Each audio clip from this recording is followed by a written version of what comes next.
Olá, tudo bem? Que bom estarmos juntos novamente. Estamos estudando as cartas gerais. Lá, as cartinhas do final, as cartas do final do livro, do bloco do Novo Testamento, com exceção de Hebreus. Então a gente está estudando João, Tiago, Pedro e Judas, esses 4 grandes baluartes da história do cristianismo. E a gente já está terminando. Hoje nós vamos estudar, apesar de você estar lendo aqui 1 João, nós vamos estudar a segunda carta de João. Por que eu coloquei 1 João? Porque domingo passado nós tivemos um encontro e a aula já estava gravada. Eu acho que não ficou mesmo muito claro a questão do finalzinho do livro de 1 João. Eu tentei até explicar na hora lá pelo chat, mas eu não fiquei em paz. Eu quero agradecer, mas agradecer de coração as perguntas que são feitas, porque isso me incomoda muito durante a semana. Eu volto ao texto, eu vou tentar esclarecer.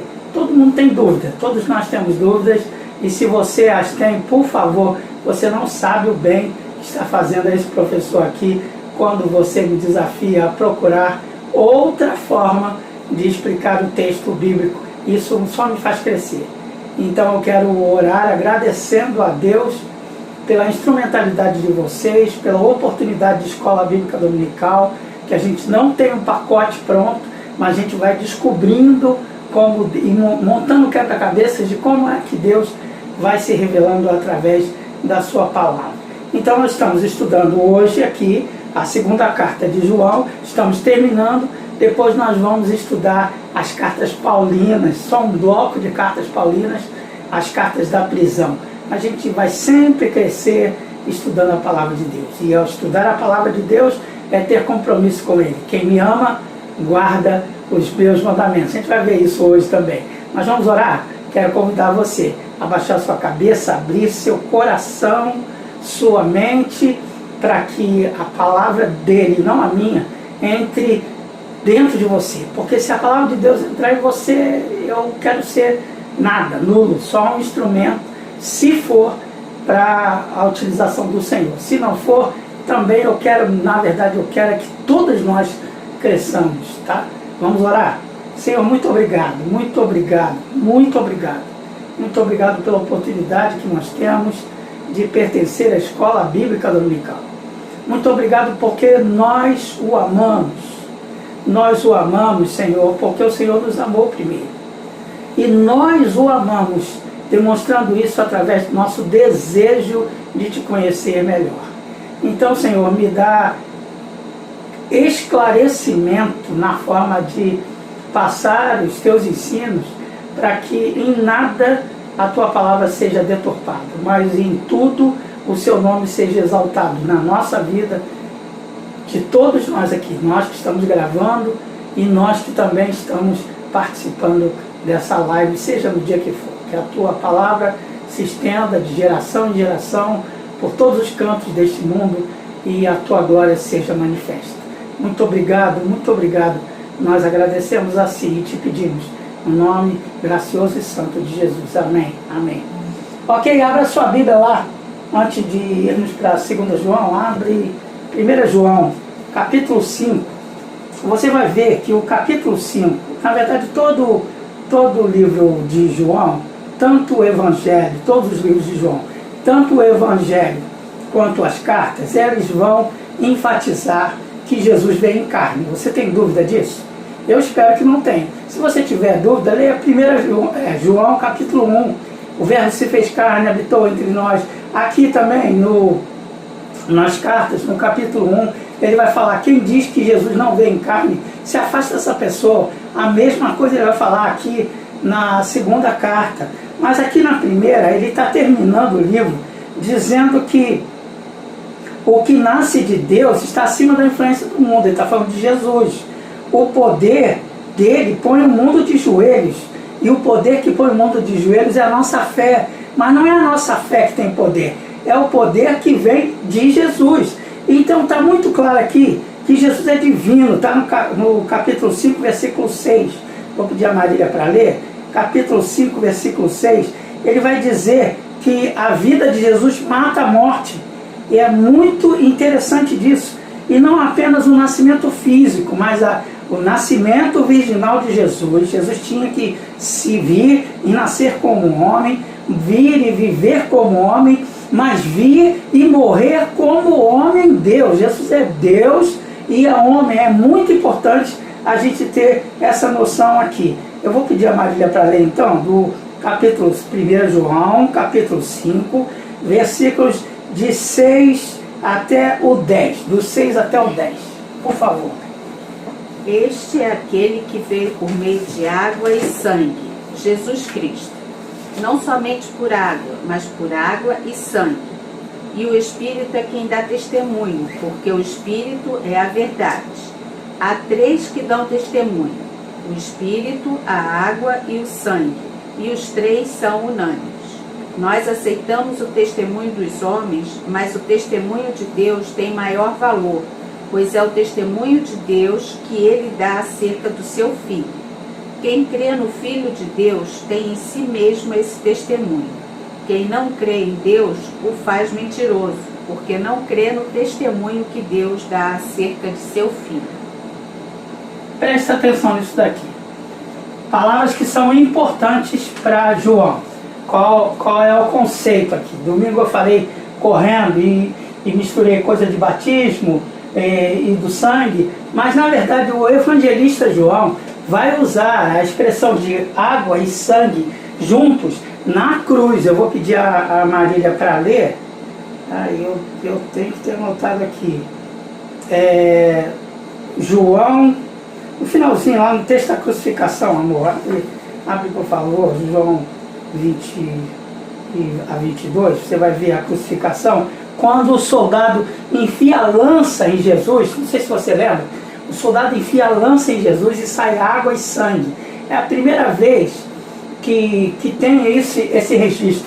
João não dá destaque ao batismo e nem propriamente a crucificação, mas João quer destacar que Jesus veio em corpo. Jesus é o Cordeiro, e isso João também fala. Jesus é o Cordeiro de Deus que tira o pecado do mundo. Então ele está dizendo aqui, quem dá testemunho no céu é o Espírito, é Deus e é o próprio Senhor Jesus, porque ele derramou água e sangue por nós. Água e sangue, o Cordeiro tinha que ser sacrificado, você entende? Jesus tinha que vir como homem, porque a ideia de sacrifício de animais do Antigo Testamento é a ideia seguinte: aqui você tem uma ovelhinha sacrificada e aqui você tem um ser humano. O ser humano cometia um pecado. O ser humano cometia um pecado e a ovelha, o pecado fazia com que o ser humano ficasse pesado diante de Deus e não conseguisse equilibrar a balança para estar diante de Deus. Então a ovelha vinha substituindo o ser humano. Mas é lógico que essa ovelha cai aqui e não equilibra a balança. Por que não equilibra a balança? Porque para equilibrar a balança tem que ter o mesmo peso. E o homem tem mais peso do que uma ovelha. Então tinha que ser um outro homem aqui. Mas um outro homem aqui tinha que vir no lugar da ovelha. Ou seja, tinha que ter pureza e tinha que ter também o mesmo valor. Então olha que interessante, quando Jesus vem e João diz que Jesus é o Cordeiro de Deus que tira o pecado do mundo, Jesus tem valor maior do que o ser humano. E a pureza de Jesus também é maior do que a do ser humano. Na verdade, a balança vai pesar para o lado de Deus. Você percebe isso? Então os nossos pecados são salvos por Jesus, o Cordeiro de Deus que tira o pecado do mundo. Então Jesus tinha que ser Deus, mas tinha que ser homem também. Porque se ele não fosse homem, ele não ia experimentar as mesmas dores ou o mesmo valor de homem. Então é isso que João está enfatizando no final da sua carta.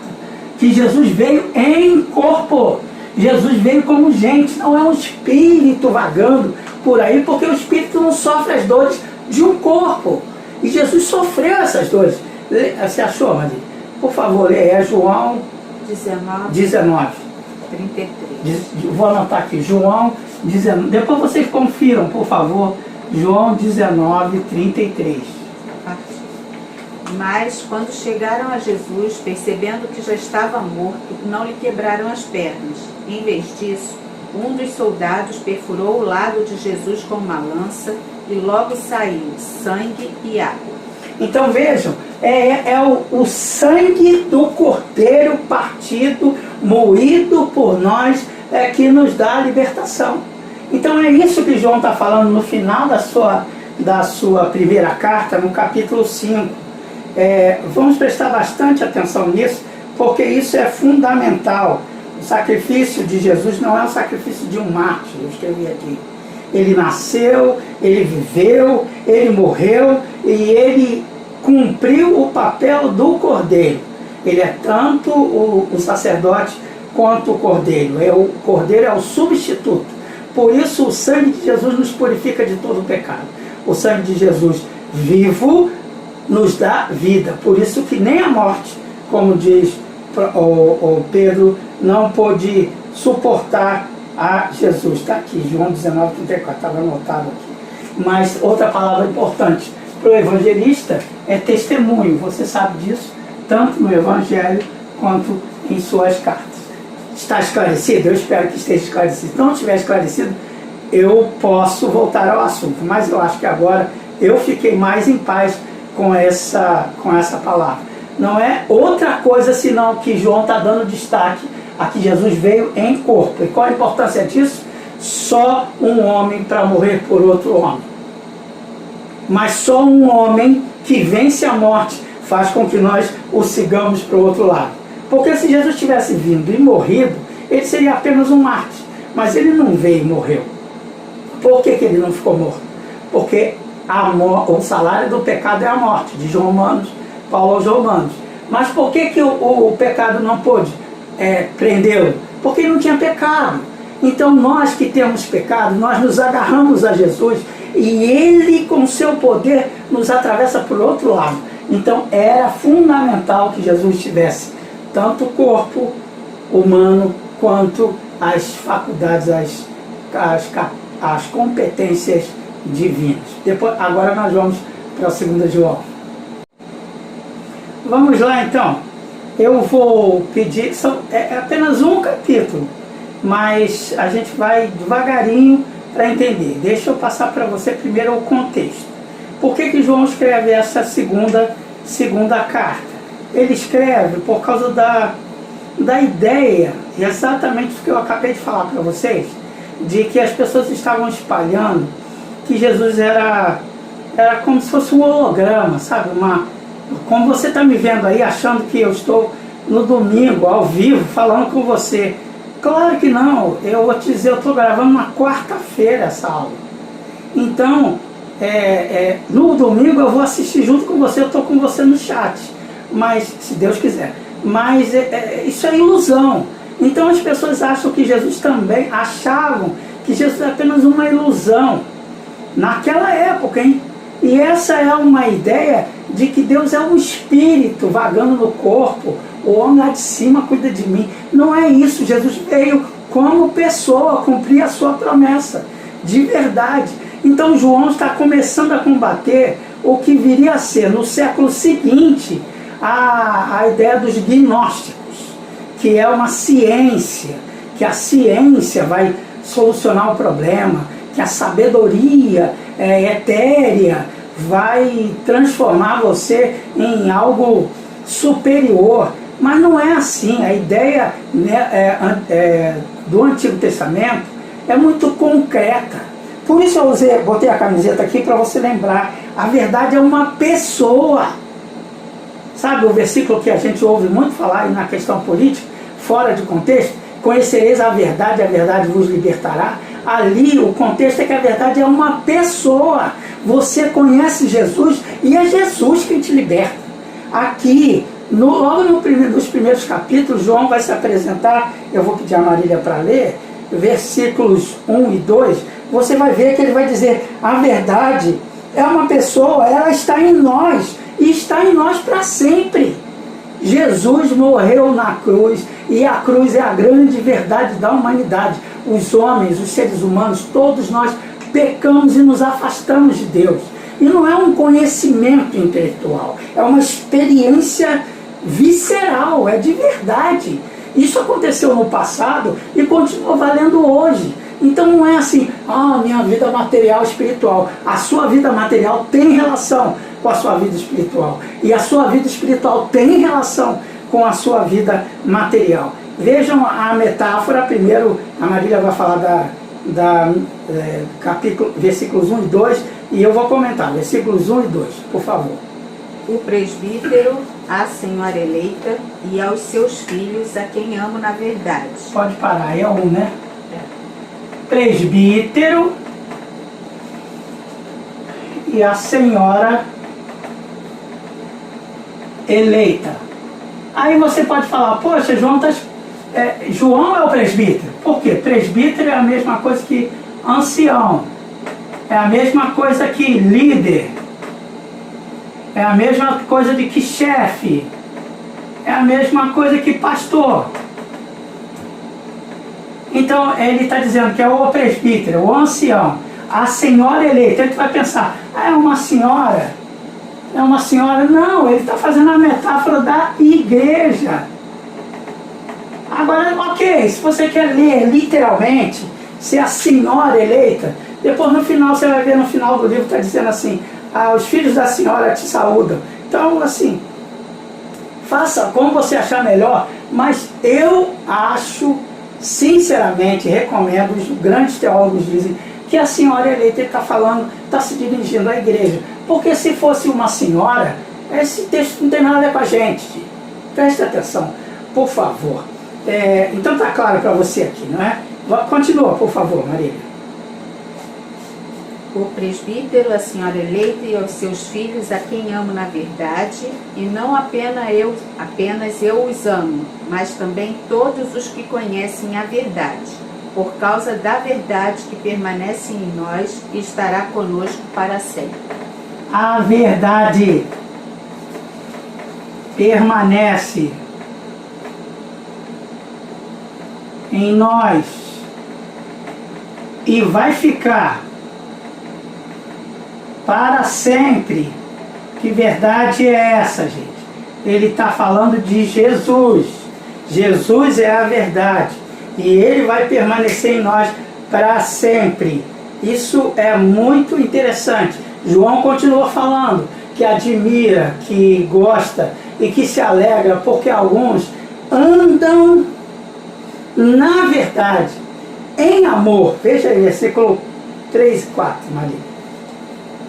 A graça, a misericórdia e a paz da parte de Deus Pai e de Jesus Cristo, seu Filho, estarão conosco em verdade e em amor. Ao encontrar alguns dos seus filhos, muito me alegrei, pois eles estão andando na verdade, conforme o mandamento que recebemos do Pai. Então, olha, ele está feliz, porque as pessoas estão andando na verdade. Eu sou o caminho, a verdade e a vida. Ninguém vem ao Pai senão por mim, diz Jesus lá em João 14. Ok, vamos ver o versículo 5. Ele vai voltar ao tema do amor. Amor e verdade são caríssimos para João. Veja o versículo 5. E agora eu lhe peço, Senhora, não como se estivesse escrevendo um mandamento novo, o que já tínhamos desde o princípio, que nos amemos uns aos outros. Então, o que ele está falando para amor, amemos-nos. Ele está falando para a igreja, para a senhora eleita, para a igreja, para aquela que Jesus morreu com o seu sangue. E essa metáfora da senhora é muito antiga, né? No Antigo Testamento já tem com Oséias, já tem várias outras citações dos profetas dizendo que a igreja é a senhora, é a eleita do Senhor Jesus. E aí ele volta ao tema do primeiro livro. Ele vai falar, quem ama obedece. Não dá para você comparar uma pessoa, questionar um espírito, como a gente viu semana passada, se você não tem referência. E a referência é a obediência. Sabe, quando eu escrevi isso aqui, eu lembrei de uma história que Jesus contou. Jesus contava histórias e eu gosto muito das histórias que Jesus contava. Mas teve uma que é assim, particularmente especial, porque Jesus conta de que um pai falou para os seus 2 filhos e falou, olha, vai no campo, trabalha por mim e você vai ser abençoado.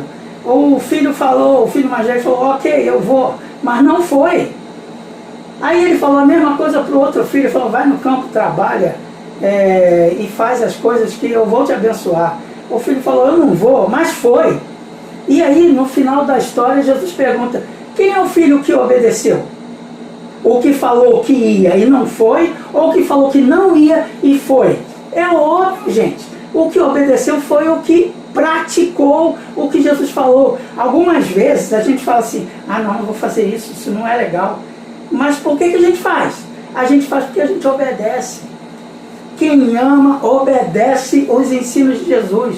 Não é discurso, faz comigo, conta comigo, e não aparece. Não existe isso. Conta comigo e eu estou lá. Ou não conta comigo, mas é a mesma coisa de Pedro. Eu acho que não vai sair peixe nenhum, mas por causa da sua palavra eu vou lançar a rede. E Pedro obedeceu, e por causa da palavra de Jesus os peixes vieram. Percebam que quem ama confia, quem ama lança fora o medo, quem ama obedece. E olha, obedecer a Deus não é penoso, como a gente viu domingo passado, mas é desafiador. Exige de nós fé. Algumas vezes Deus fala com você, olha, fica tranquilo, eu escrevi hoje sobre isso, o mestre do mar se revolta, o senhor não vê que a gente está morrendo, não sei o quê. Aí Jesus fala, calma, eu vou falar com o mar. E ele fala, sossega, e o mar sossega. E a gente fala, mas que alternativa é essa? Eu nunca pensei num negócio desse. É claro, eu não sou Deus, você não é Deus. Ele vai dar a saída na hora que ele acha que deve dar. Então não adianta a gente tentar manipular Deus para dizer a hora que ele tem que agir. Ele age na hora dele e a gente fica quietinho, esperando a hora de Deus, confiando nos cuidados de Deus. Enquanto isso, é melhor nos agarrarmos ao colo do Pai. Não tem outra saída. Leia, por favor, Marília, versículo 6. E este é o amor, que andemos em obediência aos seus mandamentos. Como vocês já têm ouvido desde o princípio, o mandamento é este, que vocês andem em amor. Bem, andar em amor e andar em obediência à vontade de Deus. Viu? Esse é o seu desafio. Versículo 7 vai falar que Jesus é homem, que Jesus veio em corpo, que Jesus se sacrificou no corpo, para que no corpo nós também tenhamos a experiência com Deus. Leia o verso 7, Maria. De fato, muitos enganadores têm saído pelo mundo, os quais não confessam que Jesus Cristo veio em corpo. Tal é o enganador e o anticristo. Então ele está dizendo, ele começa a apresentar o que ele está dizendo aí. Jesus veio corpo. Jesus morreu no corpo. E ele vai nos dar um novo corpo. Veja agora o versículo 8. João está dizendo, nada além disso, nada além, nem nada a quem. O que quer dizer isso? Nada além do que está nas Escrituras e nada aquém do que está nas Escrituras. Jesus é a saída, é a única saída. Tudo que inventarem que não está nas Escrituras é invenção. Tudo que retirarem que não está nas Escrituras como um todo é redução.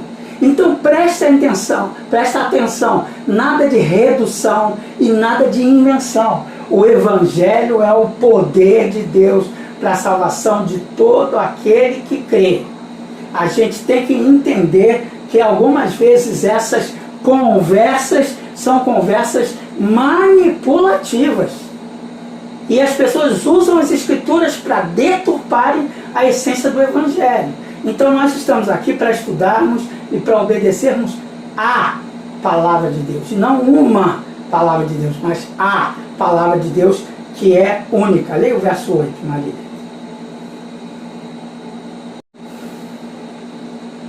Tenham cuidado para que vocês não destruam o fruto do nosso trabalho, antes sejam recompensados plenamente. Todo aquele que não permanece no ensino de Cristo, mas vai além dele, não tem Deus. Quem permanece no ensino tem o Pai e também o Filho. Pode continuar. Se alguém chega a vocês e não trouxer esse ensino, não o recebam em casa, nem o saúdem, pois quem o saúda torna-se participante das suas obras malignas. Então vejam o que João está falando no 9 é: não aceitem e não participem dessa conversa.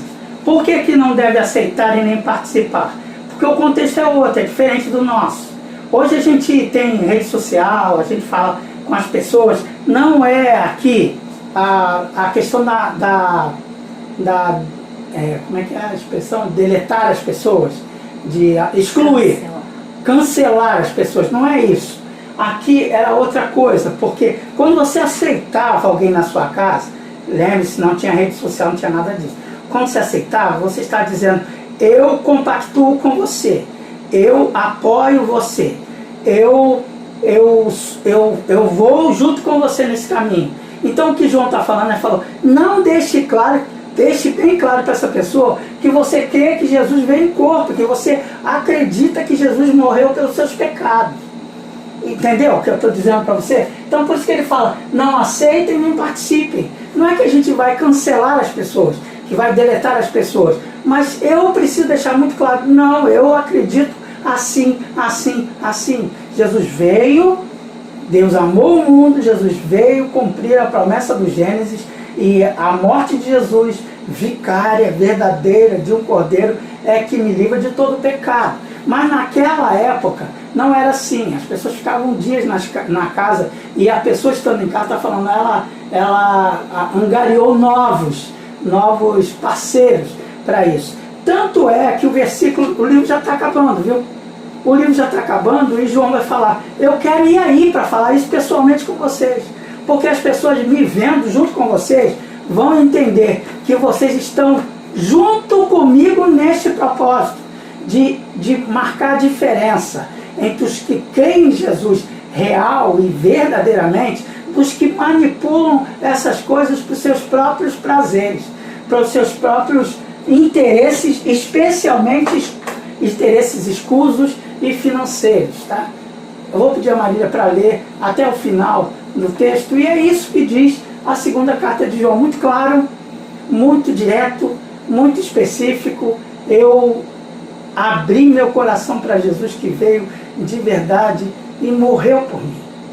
Depois você deveria ouvir aquela música do Caminho da Cruz, né? Ele carregou sobre si as nossas dores, aquelas músicas do Calvário, do martírio, da dor de Jesus. Foi real. Não é historinha, foi real. Deus se fez gente na pessoa de Jesus e se sacrificou espontaneamente por mim, porque aquele castigo deveria ser meu, mas ele, como diz Isaías 53, ele carregou sobre si as nossas dores, e o castigo que nos traz a paz estava sobre ele, e pelas suas pisaduras nós fomos sarados. Vou pedir a Marília para terminar então de ler. Tenho muito que lhes escrever, mas não é meu propósito fazê-lo com papel e tinta. Em vez disso, espero visitá-los e falar com vocês face a face, para que a nossa alegria seja completa. Os filhos da sua irmã eleita lhe enviam saudações. Então preste atenção, olha para mim aqui, afasta um pouquinho aí a câmera, Marília, só um pouquinho, para mostrar a camiseta e a minha barriga até o final aqui. Dá para ler até o final? Coitada, hein? Agora tem que ser diretora de arte também, de filmagem. Dá para ler, né? Deu para ler. Se não deu, eu vou ler. Verdade é uma pessoa, e ela, a cruz, está em nós para sempre. É o que, segundo a carta de João, está dizendo para você. A camiseta é para eu lembrar sempre que a verdade está em mim. A verdade maior é que Cristo me ama e que Cristo morreu por mim. E esta verdade vai estar em mim para sempre. Essa é a minha garantia de entrar nas portas celestiais e falar: meu nome está escrito aí. E está escrito com o sangue de Jesus, que me purifica de todo pecado. Que você tenha uma boa semana e que você ande confiantemente nesse Jesus que é a verdade e que esta verdade é quem nos liberta. Amém? Amém.